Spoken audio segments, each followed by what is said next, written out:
Boa noite. Nós iremos apresentar um trabalho sobre biofísica da fonação. Somos alunas do curso de fisioterapia do 7º semestre na UNEF Noturno. Eu me chamo Cosete Silva e a minha colega ela se chama Janaína Andrade. Bom, a biofísica da fonação ela é caracterizada como fenômeno da emissão de sons da linguagem através de um conjunto de mecanismos neurofisiológicos, né? Quando a gente diz esse conjunto de mecanismos, a fonação ela está ligada diretamente à audição, né? Isso normalmente acontece porque, por exemplo, para que possamos produzir algum tipo de som, primeiro é preciso que a gente, né, consiga ouvir algum tipo de som emitido. Né? Isso pode ser explicado, por exemplo, na seguinte situação. Pessoas que têm problemas na parte auditiva, ela consequentemente também é prejudicada na questão da fala, né? Mas isso já não acontece ao inverso, ou seja, nem sempre, né, quem tem problema na fala será prejudicada aí com a audição. E aí quando falamos de fala em si, nós estamos falando também do canto, não é isso? E é assim que é despertado curiosidade, por exemplo, sobre o riso, sobre o choro, o espirro. Será que esses fenômenos eles também são considerados, né, como fenômenos da fonação? Aí meio que fica, né, essa dúvida. Mas é sim, né, são formas de você emitir som. Essas são também formas de som serem emitidos. E o mais curioso é que quando nós compreendemos cada tipo de som, né, a gente compreende cada tipo de som. Ou seja, isso é compreendido, né, tanto ao emitir o som, quanto também ao ouvir. E aí, quando a gente fala da função em si, né, da fonação, a gente também precisa falar para que o entendimento ele seja mais amplo sobre o aparelho fonador, né? Isso que faz com que esse som ele seja emitido. E aí quando a gente pensa que é somente as cordas vocais ou a boca e a língua, né, que está responsável por essa emissão, né, a gente acaba se enganando, porque é bem mais que isso, né? Para que esse fenômeno aconteça, nós temos a participação, né, também dos músculos intercostais, né? Por exemplo, nós temos a participação também dos pulmões, do diafragma. Então, para a gente poder falar, precisamos de ar, né, isso, para circular em toda essa região.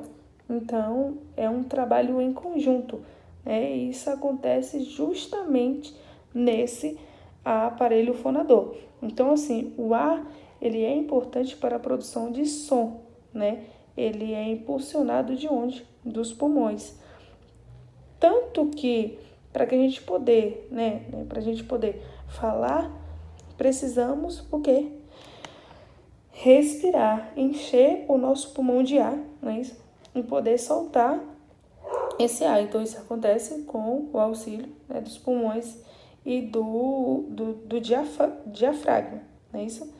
E esse ar, ele vai poder passar através das cordas vocais e elas vão vibrar.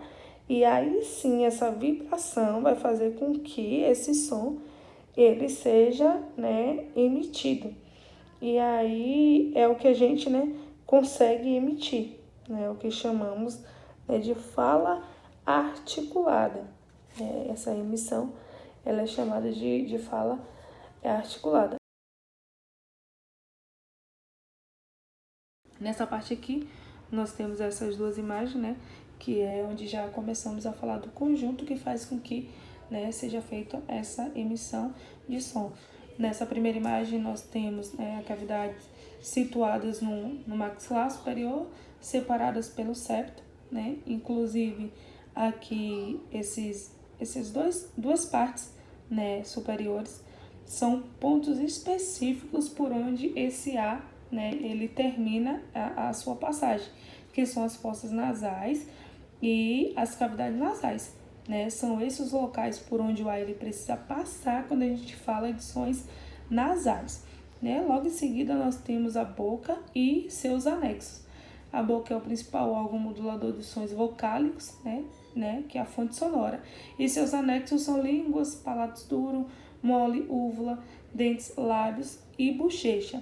Inclusive, a úvula, é um anexo importantíssimo para que, na verdade, o movimento, da mesma, ele ajuda, de uma certa forma, com que esse ar, ele possa, dar a direção para, de uma certa forma, movimentar para que ele consiga participar da produção dos sons nasais e orais.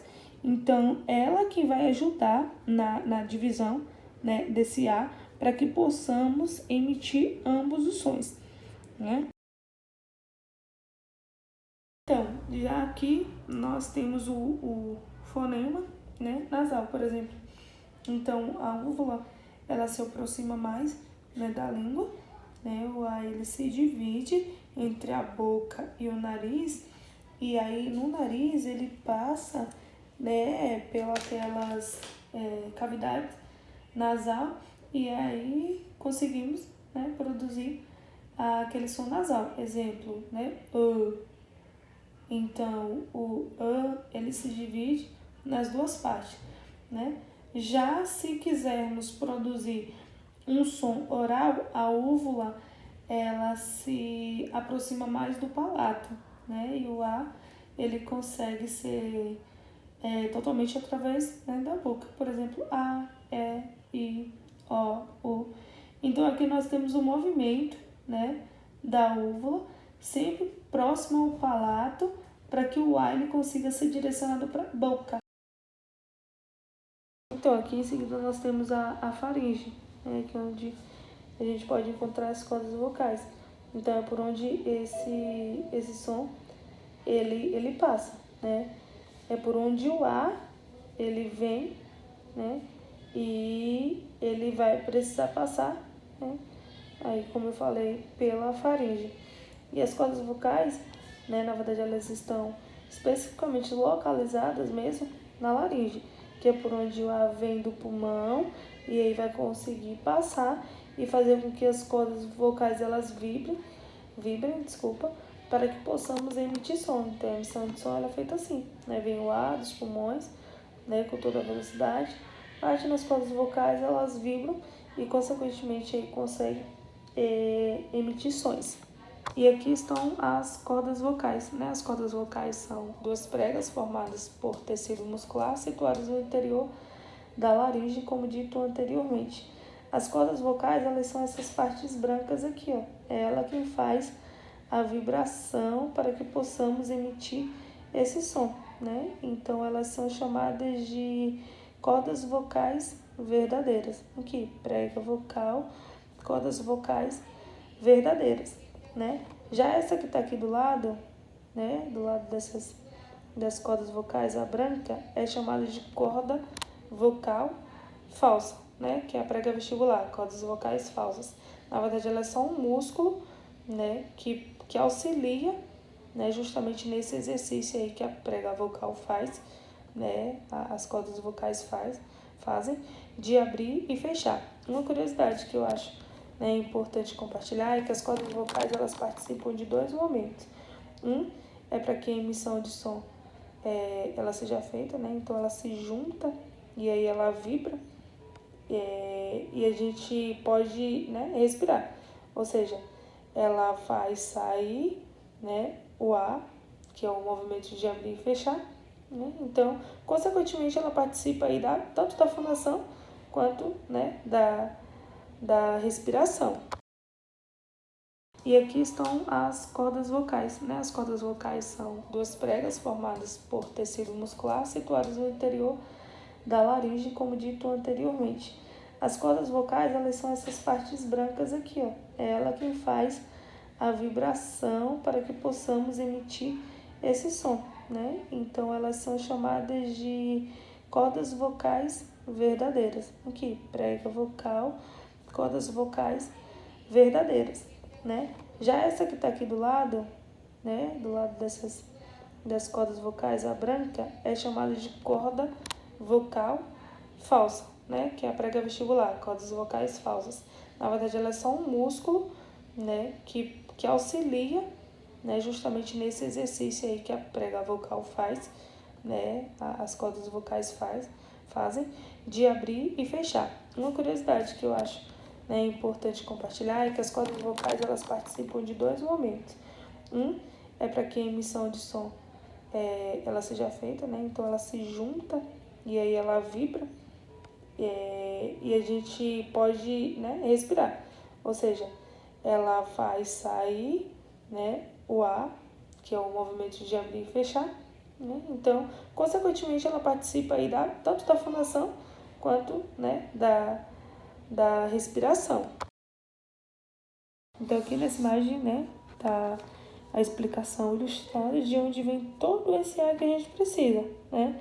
É do pulmão com a participação do diafragma, né? Que faz com que aí seja feita essa produção, essa emissão aí de som. Então, para que possamos produzir o ar, a gente precisa inspirar, né? Para poder, né, no caso, para poder inspirar, é preciso o quê? Puxar o ar. Nessa de puxar o ar, o pulmão ele expande, né? Ou seja, ele cresce para poder justamente aumentar a nossa capacidade de entrada de ar. E no momento de puxar o ar, nós estamos enchendo o pulmão de ar para que possamos emitir um som. Então o ar ele vai sair pelo pulmão, né? Então ele vai começar a desinflar, né? Ele vai começar a diminuir de tamanho, né? E esse ar ele sobe pela traqueia até chegar, né, nas cordas vocais localizadas, né, na laringe, aí, como eu disse anteriormente, para fazer o movimento aí de vibração e, consequentemente, emitir o som. Então, quem vai dar essa força, né, da corda vocal vibrar e emitir o som é o pulmão, né, junto com os músculos intercostais e diafragma, ou seja, é um trabalho em conjunto. Então, como nós conseguimos produzir a voz? Né? O que já foi dito anteriormente. A produção de voz é da passagem de ar do pulmão, né, que passa pela laringe e faz com que as cordas vocais elas vibrem. Né? A vibração dessa corda vocal ela começa a emitir som e não produzir voz, né? Se emitir som. Então a produção da voz ela tá aqui, né? Ela é na boca. É a boca quem faz o processo de produção de voz. A corda vocal ela faz só a emissão de som. Essa parte aqui, né, são as cordas vocais. Aqui nessa figurinha, nessa primeira parte, é um movimento de abrir e fechar, né, que foi dito bem lá no início. Né, o ar vem do pulmão e aí faz com que as cordas vocais elas vibrem para emitir o som, né? É o movimento da respiração. Quando a gente precisa falar, ela se fecha. Isso que eu acabei de falar está na terceira figurinha. E ao fechar, é aí que a pressão vem, né, de lá do pulmão, né? E aí a pressão ela é tão grande que faz com que a corda vocal ela comece a vibrar e, consequentemente, emitir o som. Olá, eu sou Janaína, vou falar sobre a entonação da voz. Então, né, o entoar é a propriedade de modular a voz, né, para impor uma musicalidade, acentuando a expressão das ideias contidas nas frases pronunciadas. Então, a tonação ou modulação da voz é a frequência de vibrações nas cordas vocais, né, no caso seria a velocidade da fala. Já a intensidade da voz, a pressão do ar, quantidade de fluxo aéreo e resistência glótica. Uma maior velocidade na fala pode, então, perder o conteúdo expressivo e a capacidade de perceber e compreender as coisas, no caso que pode prejudicar a comunicação. Ainda, né, com relação à frequência da voz, nós temos uma diferença, né, relacionado à voz entre crianças, mulheres e homens, que vai do mais agudo até o mais grave. né? Cada um tem uma diferença desde hormonalmente, né? As mulheres e os homens. As crianças, as pregas vocais são dobras de músculo e mucosa na caixa acústica que temos no pescoço e laringe. Seu comprimento e a espessura são determinantes para o tom da voz. As das crianças, curtas e finas, produzem uma voz aguda. Então, a gente, quando está pequeno ainda, essa voz ainda ela tende a ser bem mais fina de quando a gente vai crescendo. As mulheres, as fêmeas da espécie, crescem e suas cordas vocais também. Mas como não crescem tanto, elas ficam um pouco mais espessas, né? E aí fica um pouco mais aguda, mais leve e suave. Já o dos homens, devido aos hormônios da puberdade, sua voz oscila entre adolescente e infantil por causa do crescimento irregular. Por isso que os homens geralmente demoram um pouco mais para poder ter uma mudança na voz.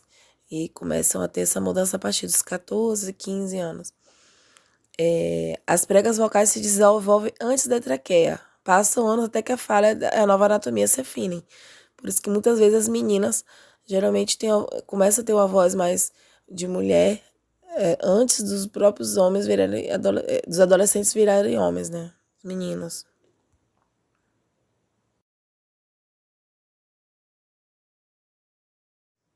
Ainda falando sobre os interferentes da vibração, né? Vamos ter nesse processo de voz, vamos encontrar fatores que estão agindo diretamente nessa corda vocal, né? Que pode influenciar no ato dela de falar, de cantar, no tempo dos ciclos respiratórios, respiração, pressão do ar contra as cordas vocais. Nesse quesito, a gente entende que a gente precisa ter um controle respiratório muito bom para poder emitir a voz, né? A diferença de pressão que está vindo lá do pulmão